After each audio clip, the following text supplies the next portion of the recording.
Hello everyone. तो आज हम लोग स्टडी करने वाले हैं पोटेंशियोमीटर के बारे में। पोटेंशियोमीटर क्या होता है? पोटेंशियोमीटर एक मीटर है। पोटेंशियोमीटर एक मीटर है जो पोटेंशियल डिफरेंस को मेजर करता है। पोटेंशियोमीटर एक मीटर है जो पोटेंशियल डिफरेंस को मेजर करता है। तो what is the difference between voltmeter and potentiometer? Voltmeter भी तो पोटेंशियल डिफरेंस को मेजर करता है, तो पोटेंशियोमीटर में नया क्या हुआ? देखिए, जो वोल्टमीटर होता है उसकी मेजर करने की कैपेसिटी बहुत कम होती है, मतलब उसका जो आंसर होता है वो एक्यूरेट नहीं होता, जबकि पोटेंशियोमीटर का एक्यूरेसी के मामले में ज्यादा एक्यूरेट आंसर होता है। इसलिए हम लोग जो है पोटेंशियोमीटर को यूज करते हैं। पोटेंशियोमीटर जनरली प्रैक्टिकल लैब में इस्तेमाल होता है, प्रैक्टिकल लैब में यूज होता है, और जो वोल्टमीटर है उसे कहीं भी यूज किया जा सकता है, क्योंकि वोल्टमीटर का साइज कम होता है, पोटेंशियोमीटर का साइज ज्यादा होता है। अबाउट 10 मीटर वायर्स लगते हैं। 10 metre of wire is required for the construction of a potentiometer. एक पोटेंशियोमीटर बनाने के लिए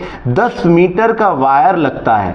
इस 10 मीटर के वायर को इस तरीके से कट करके इसके 10 सेगमेंट, हर एक सेगमेंट 1 मीटर का होता है, ऐसे 10 सेगमेंट में डिवाइड करके जो है पोटेंशियोमीटर को डिजाइन किया जाता है। तो यहाँ पर बोर्ड पर मैं पूरे 10 सेगमेंट ना बनाते हुए आपको 4 सेगमेंट्स यहाँ पर मैं दिखा रहा हूँ। हर एक सेगमेंट की जो लेंथ है वो कितनी होती है? अराउंड 1 मीटर होती है। तो पोटेंशियोमीटर में ऐसे 10 सेगमेंट होते हैं। इनको मिलाकर ये जो प्लेट्स दिख रही है आपको, ये भी कंडक्टिव प्लेट्स है, इसके अंदर से भी करंट फ्लो होता है, और ये पोटेंशियोमीटर के वायर्स है। इनको हमने 10 मीटर वायर को अलग अलग 10 सेगमेंट में डिवाइड करके यहाँ पर उसको बनाया है।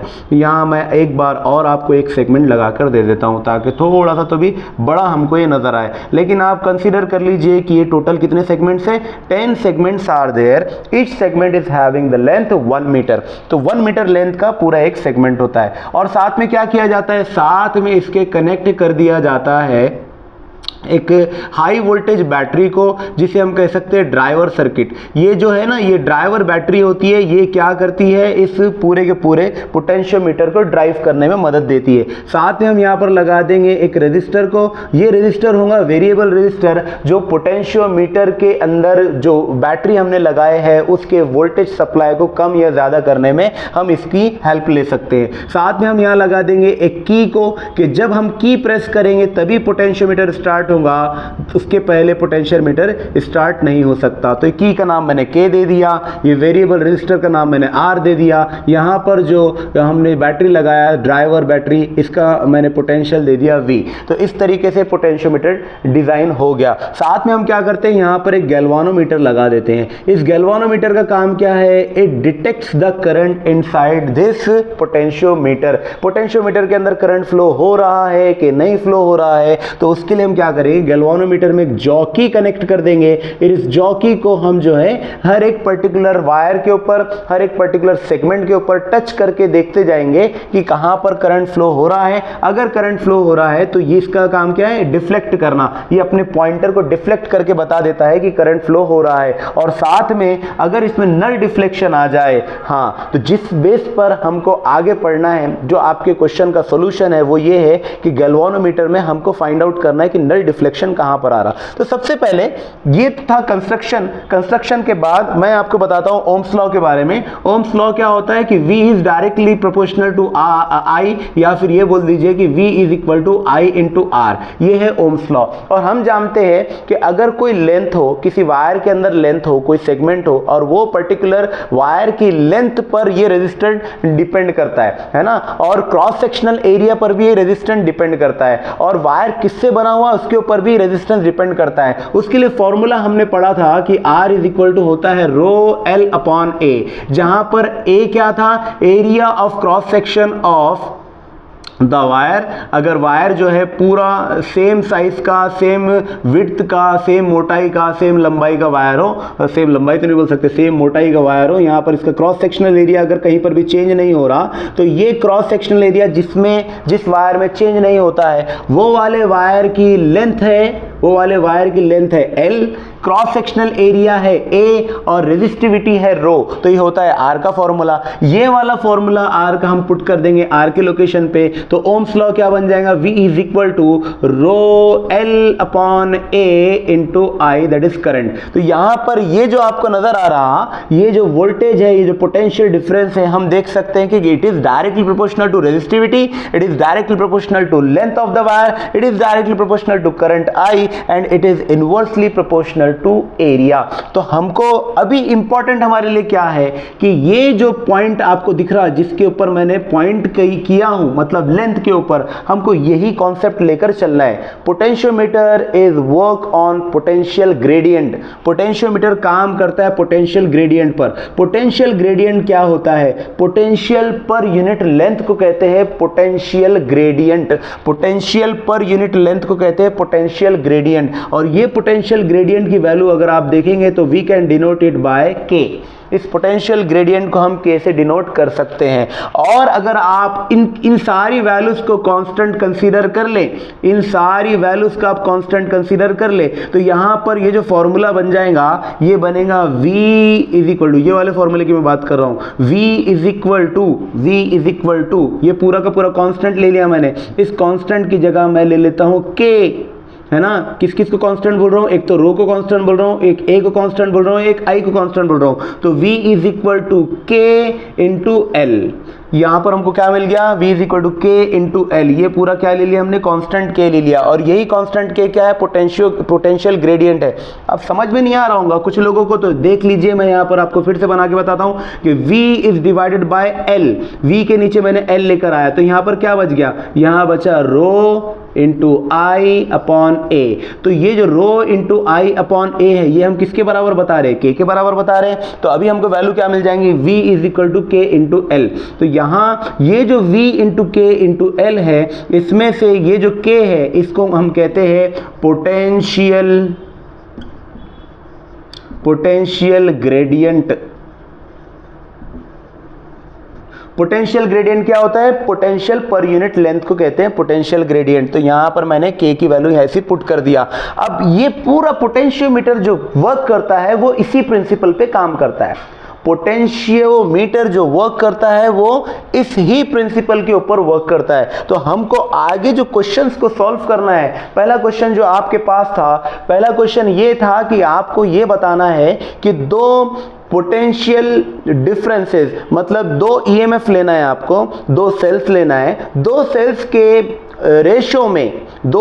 रेशियो में पोटेंशियोमीटर का क्या रोल हो सकता है। Means you have to find out the ratio between the two cells, और वो दो सेल्स कहां कनेक्ट होंगे, पोटेंशियोमीटर के अंदर। तो इसको हमको पहले ये निकालना, the ratio of EMF of two cells, एक तो ये निकालना है। दूसरा क्वेश्चन क्या है कि किसी सेल के अंदर जो इंटरनल रेजिस्टेंस होता है उसकी वैल्यू कहां से निकलेंगी। तो एक तो इंटरनल रेजिस्टेंस हमको फाइंड आउट करना है, और दूसरा हमको क्या फाइंड आउट करना है कि दो सेल्स के ईएमएफ के बीच का रेशियो निकालना है। तो ये दो क्वेश्चन हमको सॉल्व करना है। इससे पहले कि मैं क्वेश्चन स्टार्ट कर दूं, आप वीडियो को पॉज करके जल्दी से इसको कॉपी कर लीजिए। आई होप आपने कॉपी कर लिया होगा। तो हमको क्या करना है, हमको यहाँ पर दो सेल्स को कनेक्ट कर लेना है। हमको क्या करना है, यहाँ पर दो सेल्स को कनेक्ट कर लेना है। अब वो जो दो सेल्स है, वो दो सेल्स आप ऊपर भी कनेक्ट कर सकते हैं, नीचे भी कनेक्ट कर सकते हैं। जैसा भी बुक के अंदर डायग्राम होगा, आप जिस तरीके से बनाना चाहते हैं आप बना लीजिए। इंपॉर्टेंट ये है कि V is directly proportional to L। ये कॉन्सेप्ट को दिमाग में रखकर हमको चलना है। तो यहाँ मैं क्या कर रहा हूँ, यहाँ पर मैं सेल को कनेक्ट कर दे रहा हूं। तो सबसे पहले मैं यहां पर जो पहले सेल को कनेक्ट करता हूं, सपोज उसका ईएमएफ है एप्सिलॉन 1, उसका ईएमएफ है एप्सिलॉन 1। उसके साथ मैं कनेक्ट कर रहा हूं एक की को, ताकि यहां से करंट जो है फ्लो होने के लिए मेरे ऊपर रिस्पॉन्सिबिलिटी रहे। जब मैं चाहूं करंट फ्लो करवाऊं या चाहूं तो बंद कर दूं। इसी तरीके से स्विच ऑफ स्विच ऑन करने के लिए जैसे ऊपर हमने की लगाया, उसी तरीके से ईएमएफ 2 के लिए भी हम की लगा देंगे।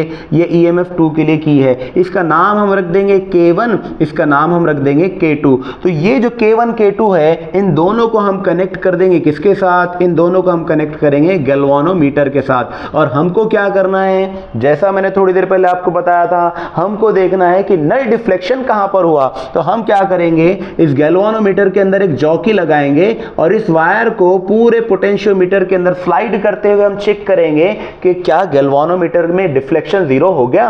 अगर गैल्वानोमीटर में डिफ्लेक्शन जीरो हो जाता है, उस पॉइंट को लेते हुए हमको उसका ईएमएफ निकाल लेना है। तो मैंने यहां पर इस सिस्टम को कनेक्ट कर दिया।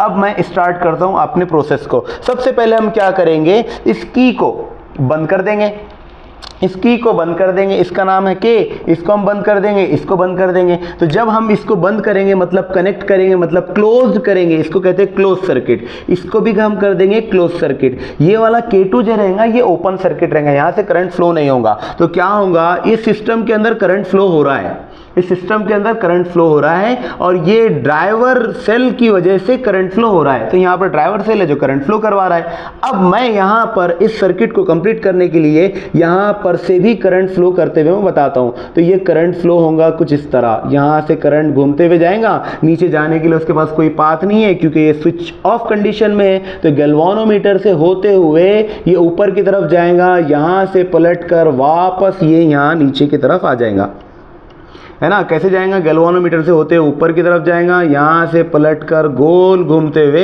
ये नीचे की तरफ करंट वापस आ जाएगा। इसका लूप यहाँ पर कंप्लीट हो जाएगा। लेकिन अगर मैंने गैल्वानोमीटर के लगे हुए जॉकी को उस पॉइंट में मैंने ढूंढ लिया स्लाइड करते करते कि जहां पर मुझे मिल रहा हो नल डिफ्लेक्शन, तो क्या करंट फ्लो होगा। नल डिफ्लेक्शन का मतलब ही ये होता है कि उस पर्टिकुलर लोकेशन पर करंट नहीं है, करंट नहीं है, इसीलिए गैल्वानोमीटर में नल डिफ्लेक्शन हुआ। तो क्या यहां पर करंट मिलेगा, नहीं मिलेगा। तो यहां पर देखिए ये जो बैटरी का पोटेंशियल है, ये जो ड्राइवर बैटरी है इसका जो पोटेंशियल है वो जीरो है, इसी तरीके से इसका भी पोटेंशियल जीरो है। तो यहां पर नल डिफ्लेक्शन होने की वजह से यहां का ईएमएफ कितना हो जाएगा, इस लोकेशन का ईएमएफ तो E1 है, इस लोकेशन का भी ईएमएफ E1 ही रहेगा क्योंकि करंट फ्लो नहीं हो रहा, कहीं पर ड्रॉप ही नहीं होने वाला। इस लोकेशन का भी ईएमएफ क्या हो जाएगा, E1 हो जाएगा। तो ये E1 से लेकर गोल घूमते हम वापस आएंगे तो यहां पर मिलेगा हमको एक लोकेशन पे 0 और एक लोकेशन पर E1। तो उसकी लेंथ कितनी है, ये जो मैंने आपको पाथ बनाकर दिया,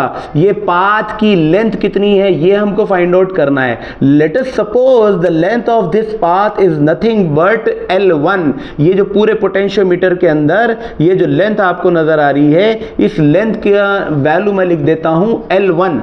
सपोज करिए कि इसकी वैल्यू कितनी है, L1।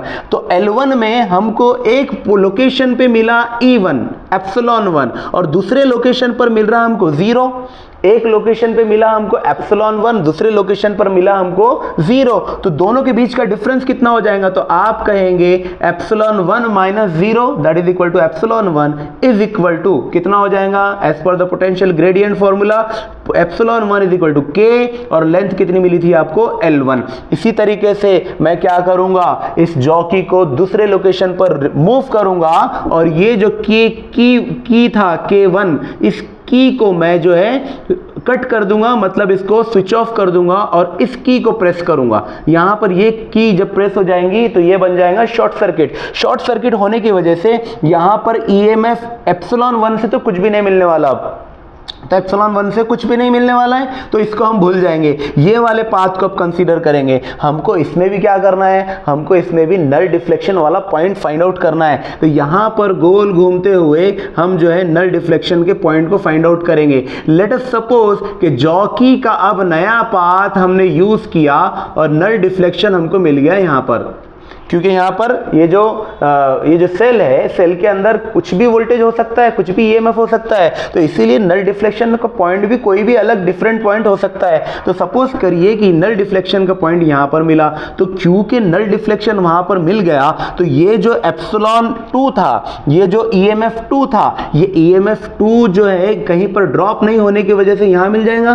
तो ये ईएमएफ 2 की वैल्यू मुझे यहाँ मिलने वाली है। अब ईएमएफ 2 की वैल्यू यहाँ मिलने वाली है तो फिर से क्या करेंगे, हम इस लेंथ को कैलकुलेट करेंगे। सपोज करिए ये वाली पूरी लेंथ है कितनी, ये पूरी लेंथ है L2 के बराबर। पहली लेंथ हमने कंसीडर किया था L1, दूसरी लेंथ हम कंसीडर कर रहे हैं L2। तो इस EMF E2 के लिए अब जो मुझे लेंथ मिली L2, तो उसको कैसे लिखूंगा मैं, E2 या फिर epsilon 2 is equal to K into L2।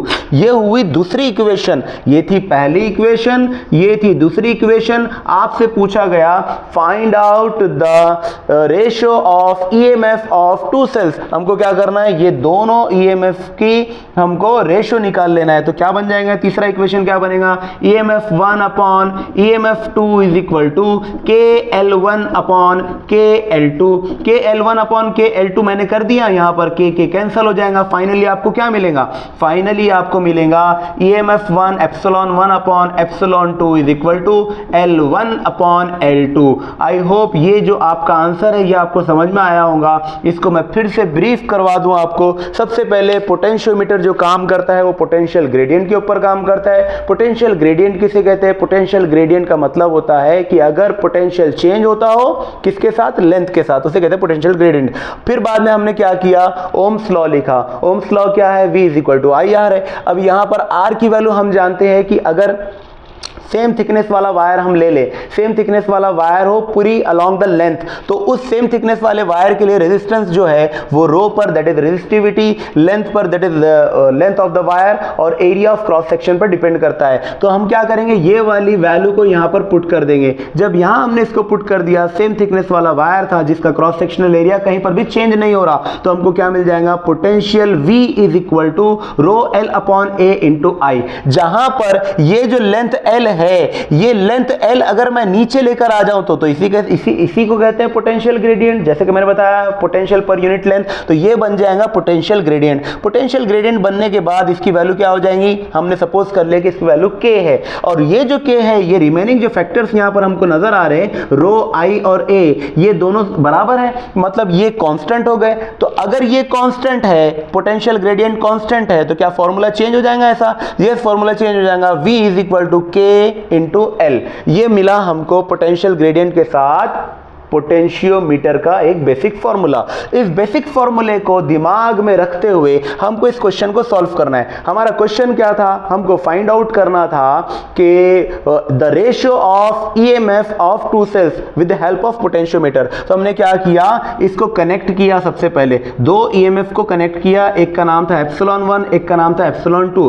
In sales को कनेक्ट करने के बाद हमने दो कीज लगाई, इसमें से किसी एक को एट अ टाइम हमने स्विच ऑन किया। जब की 1 को हमने स्विच ऑन किया तो हमको यहां से करंट फ्लो होता हुआ नजर आया, जबकि की 2 को हमने स्विच ऑन किया तो यहां से करंट फ्लो होता हुआ नजर आया। लेकिन हमको वो वाला पॉइंट देखना था जहां पर नल डिफ्लेक्शन मिल जाए। नल डिफ्लेक्शन मिलने की वजह से कहीं पर भी ड्रॉप नहीं होगा और जो EMF की वैल्यू है वो फिक्स हो जाएंगी। तो नल डिफ्लेक्शन में यहां पर EMF की वैल्यू सबसे पहले इस पॉइंट पर फिक्स हुई थी, तो हमने निकाला epsilon 1 is equal to KL1। उसके बाद में नल डिफ्लेक्शन होने की वजह से दूसरी EMF की पॉइंट यहां पर फिक्स हुई, तो हमने निकाला epsilon 2 is equal to KL2। फिर हमने क्या किया, एप्सिलॉन 1 अपॉन एप्सिलॉन 2 कर दिया, K से कैंसिल कर दिया, तो हमको मिल गया epsilon 1 upon epsilon 2 is equal to L1 upon L2। और यही आपको आंसर लिख लेना है। This is the ratio of the EMF of the two cells connected with potentiometer। तो पहला क्वेश्चन सॉल्व हुआ। ये इसको वीडियो को पॉज कर लीजिए और इतना आप कॉपी कर लीजिए। मैं दूसरे क्वेश्चन की तरफ जाता हूं। दूसरे क्वेश्चन की तरफ जाने के लिए हमको क्या करना है, यहां पर थोड़े से चेंजेस कर लेना है। ये मैं यहां से पूरा डायग्राम को हटाता हूं, इसको मिटाता हूं। हमको थोड़ा चेंज करना होगा। चेंज क्या करना है, यहाँ पर हमको एक रेजिस्टर बॉक्स लगा देना है और एक ही सेल कनेक्ट करना है ताकि आपका दूसरा क्वेश्चन भी सॉल्व हो जाए। तो हमको क्या करना है, यहाँ पर हमको एक रेजिस्टर बॉक्स लगाना है और एक सेल लगाना है। सेल कैसे लगाएंगे, वंस अगेन नेगेटिव टर्मिनल जो होगा नेगेटिव टर्मिनल के साथ होगा और साथ में यहाँ पर होगा पॉजिटिव टर्मिनल। पॉजिटिव टर्मिनल के साथ लगा देंगे की लगाने के बाद यहाँ लगा देंगे गैल्वानोमीटर, और इसके साथ में नीचे वाले टर्मिनल पे हमको क्या करना है, एक रेजिस्टर बॉक्स लगाना है जिसकी वैल्यू हम अपने हिसाब से चेंज कर सकते हैं। इसका नाम रहेगा RB, that is called register box. और इस रजिस्टर बॉक्स को हम कनेक्ट कर देंगे इसके साथ। तो यहाँ पर रजिस्टर बॉक्स की वैल्यू हम कंसीडर कर लेते हैं R है, तो यहाँ रजिस्टर बॉक्स की वैल्यू हम जो है R कंसीडर कर लेते हैं। मैं यहाँ पर ऊपर ही लिख देता हूँ R ओम्स हमने इसको कंसीडर कर लिया। ये था गैल्वानोमीटर का नल डिफ्लेक्शन फाइंड आउट करने के लिए हमने क्या किया, कहीं तो भी जॉकी को लगा दिया। है ना। अब सबसे पहले क्या होगा, ये पूरा मैं रब करना चाह रहा हूँ, प्लीज़ काइंडली अलाउ मी। आपने कॉपी कर लिया होगा।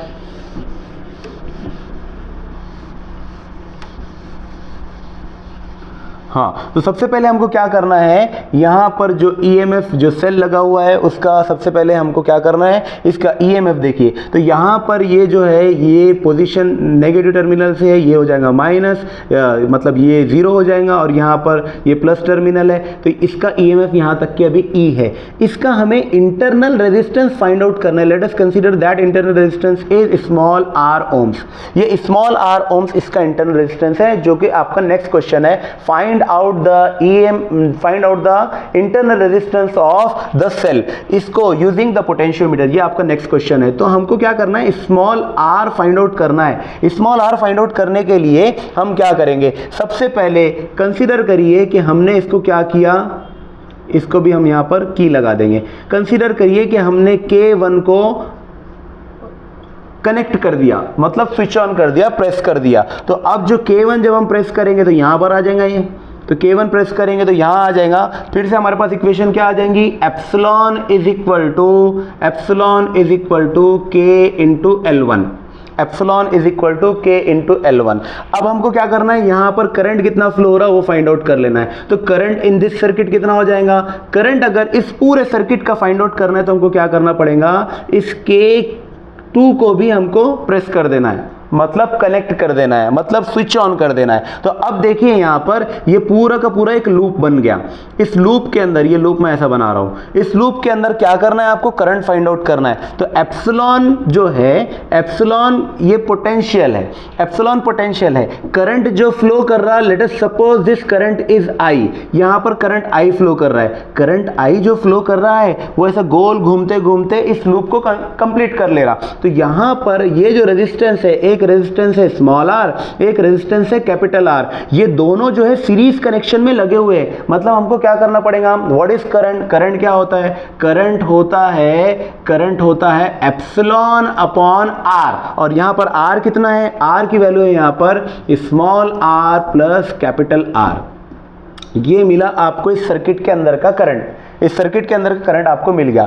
अब इसी तरीके से हमको क्या करना है, जैसे हमने पहले वाला निकाला पोटेंशियल ग्रेडियंट की मदद से एप्सिलॉन की वैल्यू, ऐसी सेकेंड टाइम भी हमको पोटेंशियल ग्रेडियंट की मदद से एप्सिलॉन की वैल्यू फाइंड आउट करना है। जब सर्किट को हमने क्लोज किया तो यहां पर देखिए, यहां तो दिख रहा है आपको एप्सिलॉन, लेकिन आगे बढ़ते बढ़ते आप देखेंगे तो इस पॉइंट पर अब वो एप्सिलॉन नहीं है। इस पॉइंट पर इसकी वैल्यू कितनी हो जाएंगी, यहां पर हो जाएगा करंट का ड्रॉप, यहां पर सॉरी पोटेंशियल का ड्रॉप, पोटेंशियल का ड्रॉप यहां पर हो जाएगा। तो यहां वैल्यू जो है चेंज हो जाने वाली है। अब वैल्यू चेंज होकर कितनी मिलेंगी, तो यहां जो पोटेंशियल ड्रॉप हुआ उसको मैं लिख सकता हूं कि epsilon minus I into small r, ये होगी इसकी value, epsilon minus I into small r। ये I इंटू स्मॉल r लेते हुए हमको क्या करना है, I इंटू स्मॉल r लेते हुए हमको क्या पता करना है, नल डिफ्लेक्शन पता करना है। तो नई वैल्यू जो आएंगी आपके पास, जो वैल्यू रहेंगी K इंटू L2,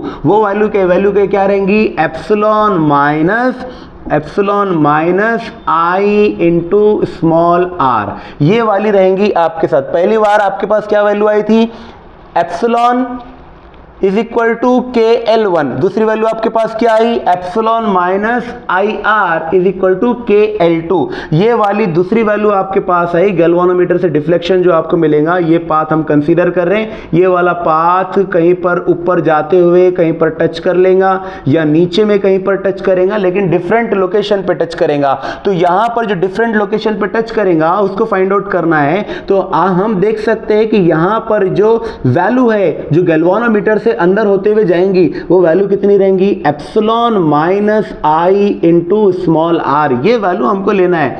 अब ये एप्सिलॉन वैल्यू नहीं लेना है, पहले हमने एप्सिलॉन वैल्यू ले लिए, एप्सिलॉन वैल्यू को सॉल्व कर लिए। नेक्स्ट टाइम पे हमको क्या करना है, I इंटू स्मॉल r को, इस ड्रॉप को कंसीडर करते हुए चलना है। तो देखिए आपके पास दो इक्वेशन आ गई, इसको मैं आगे सॉल्व करता हूं तो क्या बन जाएगा, ये एप्सिलॉन माइनस I, और यहां पर स्मॉल I की जगह क्या लिख दूंगा मैं, epsilon divided by small r plus capital R ये हुआ i की लोकेशन पर, ये जो मिला था हमको, और साथ में लिख देंगे small r, that is equal to KL2। अब क्या कर सकते हैं आप, अब कर सकते हैं आप KL1 अपॉन KL2, ये वाली ले लेते हैं इक्वेशन 1, ये वाली ले लेते हैं इक्वेशन 2, और यहाँ लिख देते हैं डिवाइड 1/2, डिवाइड 1/2, 1 को 2 से डिवाइड कर दिया तो क्या मिल जाएगा यहाँ पर आपको KL1 upon KL2। KL1 upon KL2 में क्या आ जाएगा, यहाँ पर मिलेगा मुझे एप्सिलॉन KL1 अपॉन KL2, ये मिलेगा एप्सिलॉन अपॉन KL2 में क्या है, epsilon minus epsilon R divided by R plus R। इसमें से क्या कर लेंगे, एप्सिलॉन को बाहर निकाल लेंगे, एप्सिलॉन को कॉमन निकाल लेंगे तो क्या मिल जाएगा, एप्सिलॉन अपॉन एप्सिलॉन, यहाँ अंदर क्या बचेगा 1 minus small r upon small r plus r, ये वाली वैल्यू आ गई, और यहाँ से k कैंसिल हो जाएगा तो मिल जाएगा L1 अपॉन L2, ये एप्सिलॉन एप्सिलॉन कैंसिल हो जाएगा, तो अब मुझे क्या मिला, अब मुझे मिल रहा है 1 अपॉन क्या 1 minus small r upon small r plus capital R। अब इसको सॉल्व करने के लिए क्या करेंगे, मैं इधर का लोकेशन यूज करता हूं, यहां पर हम क्या करेंगे, L1 upon L2 is equal to, ये जो वैल्यू है इसका क्रॉस मल्टीप्लिकेशन हमको देखना है, क्रॉस मल्टीप्लिकेशन होगा तो पहले तो मिल जाएगा ऊपर 1, नीचे हो जाएगा r plus capital R minus small r divided by small r plus capital R।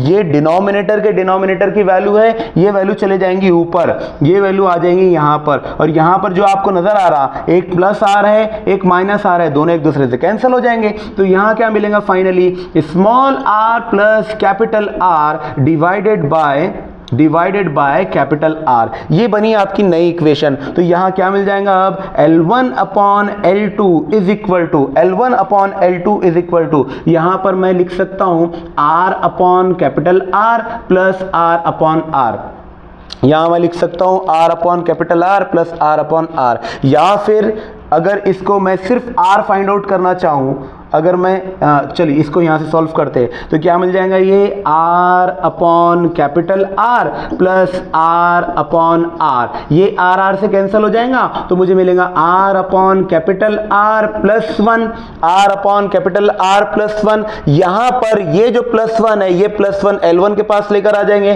तो आगे की इक्वेशन क्या मिलेंगी मुझे, L1 upon L2 minus 1 is equal to small r upon capital R, और फाइनल इक्वेशन जो आपके पास आने वाली है वो क्या रहेंगी, फाइनल इक्वेशन कहां पर लिख दो, फाइनल इक्वेशन इस इक्वेशन को देखते हुए हमारे पास रहेंगी capital R into L1 by L2 minus 1 is equal to small r।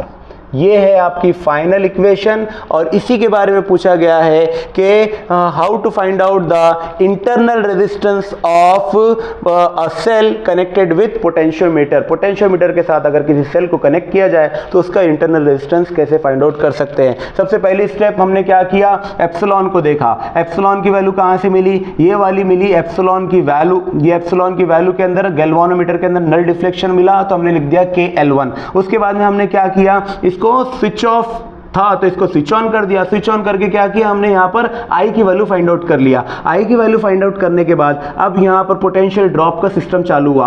Potential drop का सिस्टम जैसे चालू हुआ तो हमको क्या पता चला कि यहाँ पर epsilon minus IR is equal to KL2 हो जाएगा। Epsilon minus IR is equal to KL2 जब हमने इस पॉइंट को फाइंड आउट किया तो हमको मिला epsilon minus epsilon upon small r plus capital R into R is equal to K into L2, ये मिली हमको इक्वेशन नंबर 2। फिर हमने क्या किया, इक्वेशन 1 को इक्वेशन 2 से डिवाइड कर दिया, इक्वेशन 1 को इक्वेशन 2 से डिवाइड किया तो k को k से कैंसिल आउट कर देंगे और epsilon divided by epsilon minus epsilon r upon r plus capital R हो जाएगा। जब ये वैल्यू आएंगी उसके बाद हमको क्या मिला, यहाँ पर एक नई वैल्यू हमको मिली कि L1 upon L2 is equal to epsilon epsilon cancel हो जाएगा, यहाँ पे बचेगा 1 और 1 into small r divide by small r plus capital R। Small r plus capital R इसको क्या करेंगे, क्रॉस मल्टीप्लाई करेंगे। क्रॉस मल्टीप्लाई करने के बाद हमको क्या मिल जाएगा, यहाँ पर मिलेगा L1 upon L2 is equal to 1 upon small r minus small r cancel हो जाएगा, हमको मिलेगा plus capital R divided by small r plus capital R. ये जो डिनोमिनेटर के अंदर डिनोमिनेटर में वैल्यू आई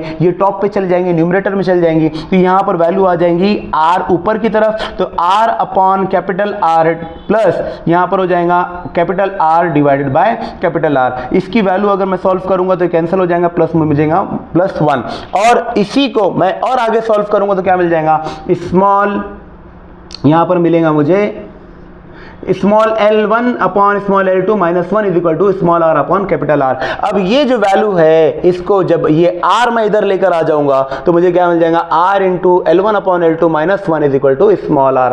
आई होप ये भी सॉल्यूशन आपको समझ में आया होगा। तो अगर आपको समझ में आ रहा है और आप चाहते हैं कि आपके दोस्त, आपके फ्रेंड्स, वो लोग भी कुछ चीज़ें पढ़े, आगे बढ़े और वो भी नई नई बातें सीखे, तो प्लीज़ प्लीज़ प्लीज़ चैनल को सब्सक्राइब कीजिए, अपने दोस्तों तक के शेयर कीजिए और उन्हें भी कहे कि वो भी अच्छी तरीके से स्टडी करके गुड मार्क्स को स्कोर करें। This is Brilliant Academy and my name is Amin Sultan. Thank you so much.